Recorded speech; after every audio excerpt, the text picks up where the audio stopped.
satu yang fire consequential loss tu, saya bagi example semasa saya operate Aricha Hotel Unit 10, pipe burst, pipe burst dan the floor flooded. Jadi satu floor kita tak dapat jual.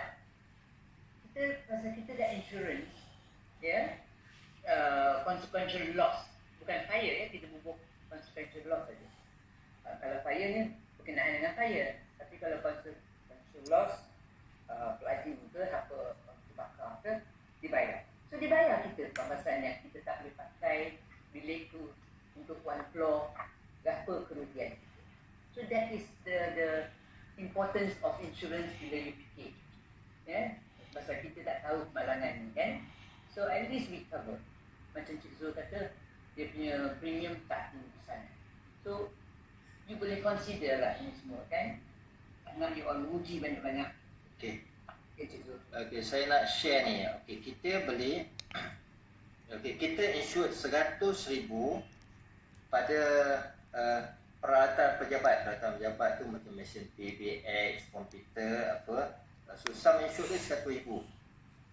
100,000 ni kita cuma bayar RM364 setahun. Jadi pandai lah. Kadang-kadang kita pernah buat je. Kadang kita claim mesin PBX rosak. Kita ceritalah dia kena petir. Pasal mesin PBX baru pun RM2,000 lebih. Jadi contohnya so benda tu lah. Jadi 100,000 tadi kita cuma bayar RM364 je. Okay, lagi satu di sini ada all risk ni. Jadi all risk ni sebenarnya all risk ni apa? Jadi all risk ni dia melindungi kita daripada kebakaran, bukan kebakaran bangunan. Jadi kebakaran pejabat, kebakaran dapur, kebakaran store. Jadi dia akan cover kita punya cost untuk mengganti balik barang-barang itu. Contohnya kalau kita insure RM500,000 barang-barang, jadi kita cuma bayar RM1,900. Jadi bayangkan kalau pejabat kita terbakar, jadi komputer 10 biji nak beli balik pun dah dekat RM30,000. Jadi kita bayar RM1,900 untuk cover sehingga RM500,000 punya value. Jadi premium murah sebenarnya. Okay, nak berurusan dengan bank, kita tanya je nak buat record transaction ni. Pergi ke current account officer mana dia tahu. Kita sebut dia dah tahu lah record sebenarnya. Dia ada satu keping borang aja, itu tanda tangan. Mudah. Cuba tanya, jumpa current account officer tu, tanya dia. Nanti dia akan beritahu rate dia berapa yang dia bagi. And kita boleh negotiate rate berapa dia boleh bagi. Tapi bila boleh bagi berapa jadi kalau duit kita banyak sangat tu boleh kita nak negotiate kan. Kalau duit letak kan. Kalau duit ada RM50,000, kalau dia boleh bagi 2% pun dah lebih tinggi. Tapi it's a daily interest, so it is you tak rugi betul. Duit tu tak duduk saja dalam bank. Dan cuma bank tak akan promote benda ni pasal buat apa nak bayar orang kan. Tak kan. Pasal duit tu biarlah berjuta-juta ke orang. Ada you fixed deposit, but semua orang simpan fixed deposit. Tapi repo ni, you boleh katakan setengah juta. So you tahu, you boleh collect daily interest yang tu. So, and then you masih boleh guna duit tu anytime you want. But you collect daily. Itu untung. Tapi macam Cik Zul kata lah, bank tak nak promote. Okay, next. Okay, sekarang perlu insurance. Next. Okay, tadi Corona dah explain kan pasal perlu insurance kan. Cuma saya nak tambah sikit. Okay. Okay, fahami satu benda ni risiko perniagaan. Salah satu risiko perniagaan ialah bila berlaku kebakaran, bila berlaku orang saman kita, apa risiko. Jadi tak guna kita buat untung banyak-banyak. Jadi satu hari orang saman kita habis kita untung ataupun memang tak ada untung, habis. Jadi itulah pentingan insurans. Okay. Yang saya nak tambah bawah tu ada yang fire consequential loss. Jadi apa fire consequential loss tu? Okay, hari ni kita niaga. Habis tu hotel kita terbakar. Habis tak boleh dapat pendapatan kan. Tu kita boleh jumpa insurans. Jadi during fire tu cuma kita boleh claim dan insurans tu bayar kita. So dia bayar duit yang tinggi macam mana nak naikkan hotel tu balik. Okay, tapi di mana yang perbelanjaan kita gaji-gaji staf depan ni ada gaji ringgit jalan. Siapa bayar? Jadi itulah ada fire conservation loss tu, dia menanggung kerugian kita. Dalam tempoh tu dia akan contohnya dia akan menanggung dalam tempoh 6 bulan yang ke depan ni. Jadi itu fire conservation loss sebenarnya tak mahal lah.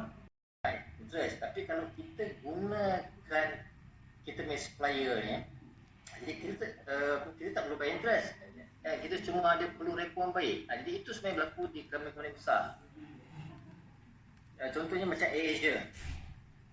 So Asia banyak hutang orang. So apa yang dia buat, dia pergi negotiate, lambat bayar dengan supplier.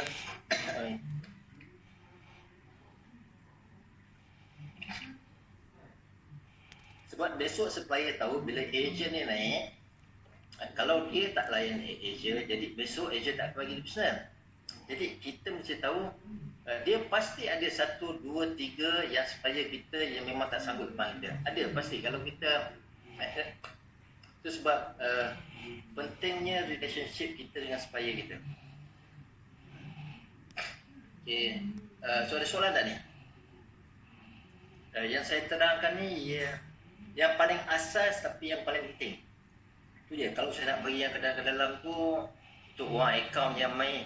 Sebenarnya. Tapi kita sebagai bos, ceritanya pada sesi ni kita bercerita, kita sebagai bos, kita tahu apa soalan nak tanya. Itu paling penting sebagai bos.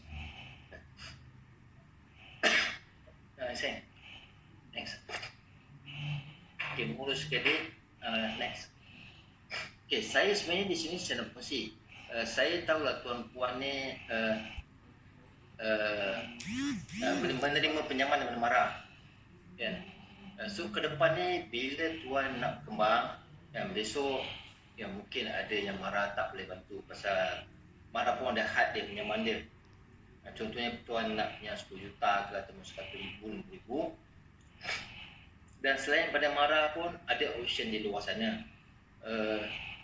Contohnya kita sebagai seorang, kita kena sentiasa tengok apa insentif yang kerajaan bagi kita. Contohnya di masa yang musim COVID-19 ni, kerajaan bagi kerajaan garanti melalui CGC. Melalui CGC 70% garanti. 70% garanti bermaksudkan kerajaan memberi jaminan kepada bank 70%. Contohnya kalau tuan buat pinjaman 100,000, 70% kerajaan garanti. So maksudnya bila besok tuan tak boleh bayar, 70% 70,000 tu kerajaan akan bayar pada bank. Jadi tuan kena alert apa yang ada dalam di dalam pasaran lah. So yang website ni, bawah ni ada website ni sebenarnya. So sekarang ni sebenarnya tak perlu pergi ke bank. Kalau nak pergi ke bank susah, kita nak ikut officer, dia tak tahu officer tu layan kita ke, kita pun malu kan, pasal kita kecil je kan. So kita pergi kat website ni, so kita masukkan situ je berapa banyak jumlah kita nak pinjam. So kita masukkan berapa dengan plan nak bayar berapa tahun, masuk apply. So dia automatik nanti dia akan linkkan ke bank. Betul. So lepas tu bank akan contact kita. So kita dah boleh apply. Tapi sebelum kita nak apply tu ada benda-benda yang kita nak kena tahulah sama ada kita layak untuk apply. Jadi persediaan tu amat penting lah. Kita tak maulah sampai kita apply satu permohonan pinjaman tu, bank cakap okay, tak layak lah ni, jadi tak mau. So persediaan tu penting. Lepas nanti slide kat ujung nanti saya tunjukkan di antara kriteria yang asas yang bank lihat. Next.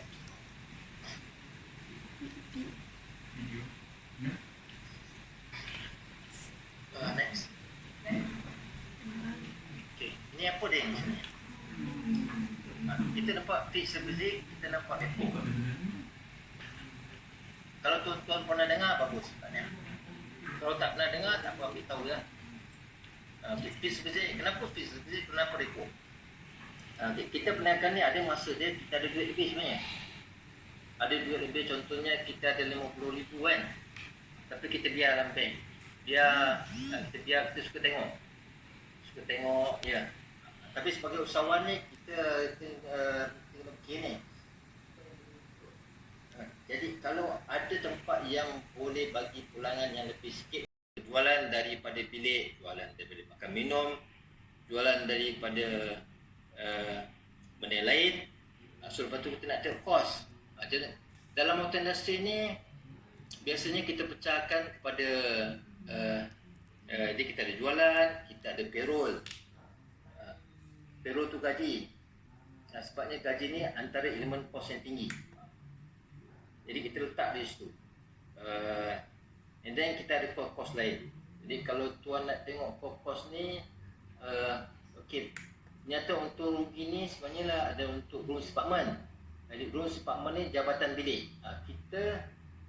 Kita bercerita tentang bilik, pendapatan daripada bilik, gaji pun, gaji kaki tangan yang menguruskan bilik tu. Lepas tu kos-kos yang lain tu macam macam contohnya Astro, Commission OTA tu macam Agoda, Booking.com, so lepas tu amenities tu sabun-sabun kan, Rujigi. So dalam penyataan ni kita bercerita pasal Rooms Department, dan berapa banyak keuntungan kita peroleh daripada Rooms Department ni. Itu. Jadi saya tak pasti macam mana tuan-tuan dan puan punya style ni, tetapi kalau belum ada format sebegini, saya sarankan buat begini. Pasal ada usahawan yang dia buat semua dicampurkan. Jadi jualan berapa banyak, jadi jualan tu 60,000. Jadi kos gaji, kos gaji semua punya termasuklah bos sekali, bos besar sekali, direktor sekali, 60,000. Lepas tu peranjaan, jadi kosong. Bawa jadi kosong pula. Untung kosong ataupun negatif. Sebab apa? Satu, kita tak mau gaji direktor tu masuk dalam operation. Kita nak cerita pasal operasi je. Itu je. Yang pasal ada usahawan ni, contohnya dia direktor, selain kalau ada untung 20,000, 20,000 lah dia ambil. Tak mau, kita cerita pasal operation. Kita usahawan. Yang kita usahawan. Yang kita cerita pasal operasi bisnes kita. Berapa banyak kita nak ambil itu benda yang dah hari. Kalau kita tak ambil bulan ni, kita boleh ambil bulan depan. Okey, kalau kita tengok sini, yang kolom tu okey, kenapa ada yang actual month to date tu, maksud dia actual ataupun sebenar, keputusan sebenar untuk bulan tu. Okey, kalau sebelah kanan tu bajet NTD. So bajet NTD tu kan kita ada buat bajet. Jadi kalau tuan-tuan tak ada buat bajet, jadi belajar buat bajet. Jadi simple, bila kita belajar buat bajet ni, kita nak tengok kenapa kita nak soalkan diri kita, kenapa tak boleh kita tak boleh achieve atau tak boleh capai kita punya bajet. Jadi kita so jawapan ni yang dekat variance tu. So dekat variance contohnya contoh kalau actual 100,000 tapi bajet 200,000, kenapa kurang 100,000? Jadi itu kita kena soalkan kalau kita ada staff marketing. Jadi kita soalkan dia kenapa. Okey, sebelah variance tu ada last year. Kenapa ada last year? Pasal kita nak bandingkan bulan ini, contohnya bulan Ogos tahun ni dengan bulan Ogos tahun lepas. Untuk memuaskan hati kita sebagai seorang, kenapa tahun lepas kita boleh buat, kenapa tahun ni sales drop. So mungkinlah orang sales jawab lah kan, pasal kita dah hilang ni lah pelanggan A, dia dah pergi resort kita kat sebelah tu. Pasal dia orang dah alasan macam. Jadi daripada situ kita nak tangkap dia orang kan, dia macam ni. Okay, yang sebelah kanan tu dia beza dia, yang sebelah kiri tu MTD tu ialah month to date. Month to date tu ialah bulan terkini. So maksud dia bulan ni, kalau bulan Ogos lah. Kalau sebelah kanan tu yang YTD tu maksud dia year to date. Year to date tu maksud dia tahun terkini. Contohnya daripada bulan Januari tahun ni hingga ke Ogos. Jadi selama 8 bulan period dia. Okey.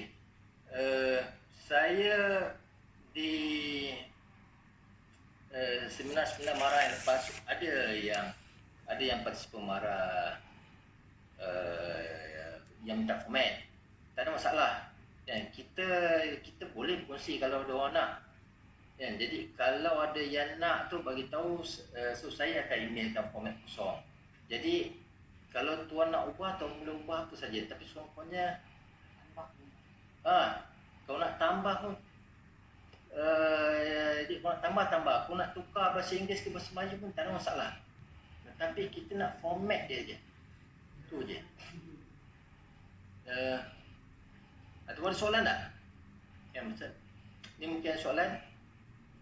Benda ni ada tak dalam bentuk software yang dah already design to resort atau hotel? Okay, sebenarnya kalau kita beli sistem, so sistem account yang memang design untuk hotel industri memang ada. Tapi ni saya pakai Excel lah. Jadi kalau puan nak Excel, saya boleh bagi Excel. Jadi Excel ni free je. Tak payah beli sistem. Tapi kena masukkan manual lah. Itu je. Beli je. Pasal kita ada, sebenarnya terus terang, kita ada juga macam manage yang property yang kecil dulu lah. Property kecil, dan kita tak guna sistem. Pasal nak time tu nak invest dalam sistem sampai RM500,000 sistem dia, dulu mahal. Tapi sekarang dah murah sikit. Kalau puan nak cek, dapat murah. Jadi kalau ada puan nak tu, puan so boleh letak email dekat yang ruangan cek tu, nanti saya akan email. InsyaAllah. Tak ada masalah. Saya nak campur sedikit, iaitu maybe usahawan tak perasan, rooms revenue punya keuntungan lebih daripada F&B revenue. Jadi bila you dah ambil revenue tolak expenses, your profit should be high. So bila kita tengok kita punya just secara percentage, you punya profit from rooms should be around 70%. 70 to 75 ataupun paling sikit 65%.